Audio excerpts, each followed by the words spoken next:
স্মৃতি অমর হোক।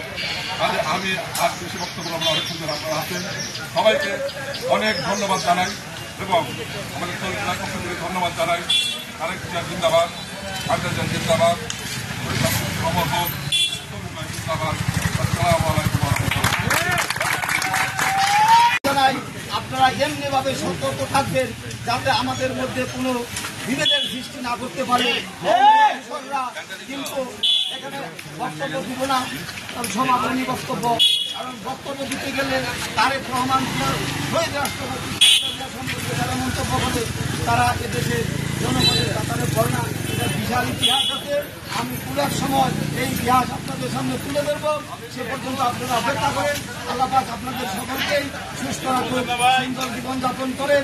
বিএনপির পক্ষ থেকে আপনাদেরকে অভিনন্দন জানিয়ে, কমির সাহেবের পক্ষ থেকে আন্তরিক অভিনন্দন জানিয়ে আগামী দিনে কমির সাহেব এই ধামরাই থানার এমপি হবে, তার নেতৃত্বে আপনারা স্ব এলাকায় সুন্দর জীবনযাপন করবেন এই আশাবাদ ব্যক্ত করে, এই আশা প্রত্যাশা করে আজকের এই সভার সমাপ্তি ঘোষণা করছি।